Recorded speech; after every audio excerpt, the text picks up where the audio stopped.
ಪ್ರಿಯ ವೀಕ್ಷಕರೇ ನಮಸ್ಕಾರ. ಕರಾಟೆಯಲ್ಲಿ ಪದಕ ಪಡೆದ ಮಂಜು ಕರಾಟೆ ಸ್ಕೂಲ್ ವಿದ್ಯಾರ್ಥಿಗಳು.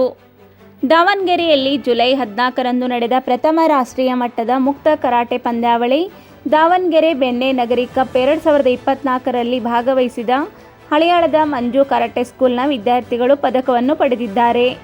ಇವರಿಗೆ 6 ಡ್ಯಾನ್ಸ್ ಬ್ಲಾಕ್ ಬೆಲ್ಟ್ ಪದವಿ ಪಡೆದಿರುವ ಸಿಹಾನ್ ಮಂಜುನಾಥ್ ಮಾದರ್ ರವರಿಗೆ ತರಬೇತಿಯನ್ನು ಪಡೆದುಕೊಂಡ ವಿದ್ಯಾರ್ಥಿಗಳು ಕಲರ್ ಬೆಲ್ಟ್ನ ಕಟಾವ್ ವಿಭಾಗದಲ್ಲಿ ಪ್ರಥಮ ಸ್ಥಾನ, ಧೀರಜ್ ಗೋಂಧಳಿ, ಮುಜಾಹಿದ್ ಬೇಪಾರಿ, ನಾಗರಾಜ್ ಅಂಗ್ರೊಳ್ಳಿ, ಸಂತೋಷ್ ತಳವಾರ್ ದ್ವಿತೀಯ ಸ್ಥಾನ, ಸೃಷ್ಟಿ ಘೋಟ್ನೇಕರ್, ಸುಮಿತ್ ನಿಂಗನಗೌಡ, ಶ್ರೀಧರ್ ಹಡಪತ್ ತೃತೀಯ ಸ್ಥಾನ, ಮಾರಿಯಾ ಮಂಗಳವಾಡ್ಕರ್, ತನ್ವಿ ಗೋಂಧಳಿ, ಪ್ರಗತಿ ಹುಳುಗುತ್ತೆ ಬ್ರೌನ್ ಬೆಲ್ಟ್ ವಿಭಾಗದಲ್ಲಿ ಪ್ರಥಮ ಸ್ಥಾನ, ಸುಜಯ್ ವಾಟ್ಲೇಕರ್, ಅಭಿಷೇಕ್ ಯತ್ನೂರ್, ಕೀರ್ತನಾ ಅಸಂಗಿ, ಶಮೀನಾ ಬೇಗಂ ಹದ್ಲಿ ದ್ವಿತೀಯ ಸ್ಥಾನ, ಸಿದ್ದೇಶ್ವರ್ ಮಡಿವಾಳ್ ತೃತೀಯ ಸ್ಥಾನ, ಅರ್ಹಾನ್ ಮುನ್ವಳ್ಳಿ. ಬ್ಲಾಕ್ ಬೆಲ್ಟ್ ವಿಭಾಗದಲ್ಲಿ ಪ್ರಥಮ ಸ್ಥಾನ ಭೂಮಿಕಾ ಗರಗ್, ಪೃಥ್ವಿ ಬಾಲನ್ನವರ್, ಶ್ರೇಯಸ್ ಹಿರೇಮಠ್ ಪಡೆದಿದ್ದಾರೆ.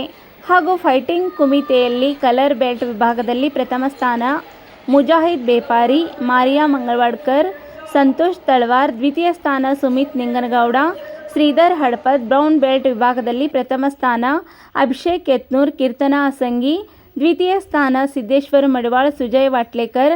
ಬ್ಲ್ಯಾಕ್ ಬೆಲ್ಟ್ ವಿಭಾಗದಲ್ಲಿ ಪ್ರಥಮ ಸ್ಥಾನ ಭೂಮಿಕಾ ಗರಗ್, ಶ್ರೇಯಸ್ ಹಿರೇಮಠ್ ದ್ವಿತೀಯ ಸ್ಥಾನ, ಪೃಥ್ವಿ ಬಾಲನ್ನವರ್ ಪಡೆದುಕೊಂಡಿದ್ದಾರೆ.